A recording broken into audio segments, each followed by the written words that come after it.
Welcome to The Checkout. We catch up with previous Add to Cart guests and ask them 5 quick questions to get to know them better and leave you with a little extra inspiration to get you through your Friday. Today's checkout features Andrew Lipp, CEO and co-founder of EQL. That's EQL, pronounced equal. Andrew is a former sneakerhead who felt the pain of missing out more than once and, with the help of 2 former Google colleagues, decided to create a solution.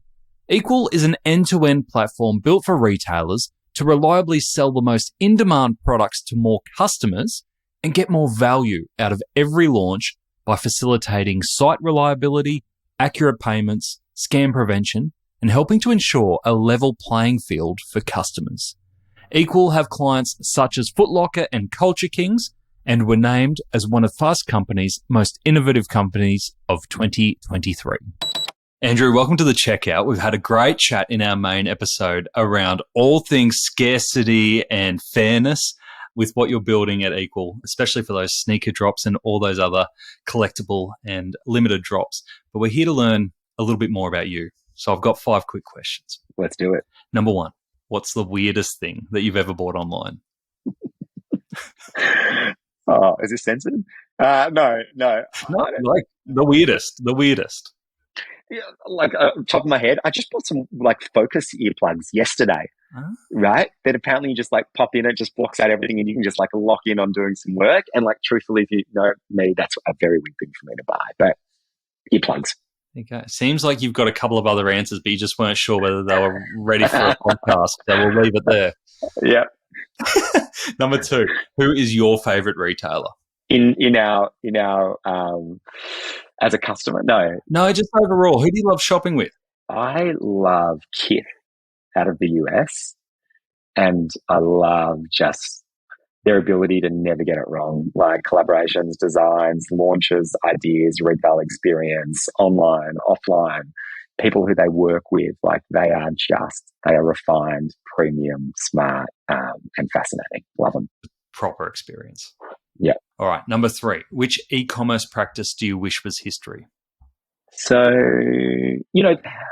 there's 2 things I think about there.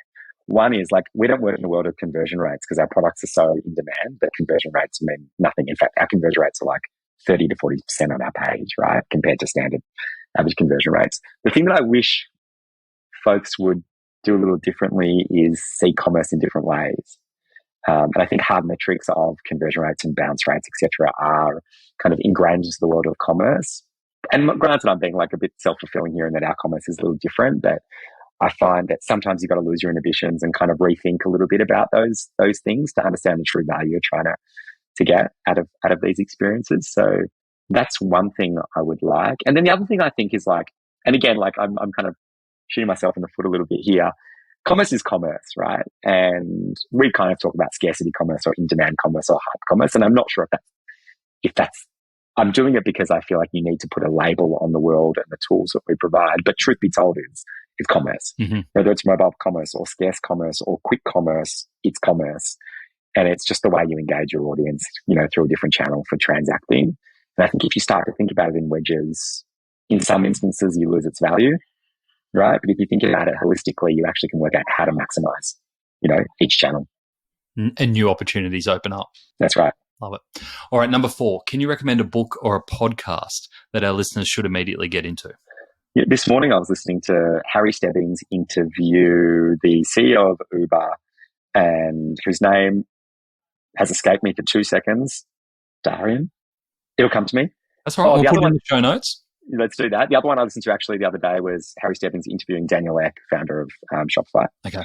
And again, just understanding how creative minds work in wonderful ways, understanding what they prioritize as being important. And the other thing I took out of it was putting urgency into things. Yeah, I love it. Love it. All right, we'll put a link in the show notes. Last one I have for you, Andrew. Finish this sentence. The future of retail is? On the cusp of greatness. Nice. I like that. That's inspiring. That needs to go on a T-shirt. Go for it. Andrew, thank you so much for joining us on The Checkout. Awesome. Thanks for having me. To hear more from Andrew, jump back into episode 292, where Andrew shares his insights on how to manage the chaotic conditions of an e-commerce hype drop. He also gives us the telltale signs of retailers who are in need of launch support when it comes to hype drops. He then takes us behind the scenes into his sneaker wardrobe and shares the special sneakers that have formed his business milestones. Thanks for listening, and until next time, keep adding to cart.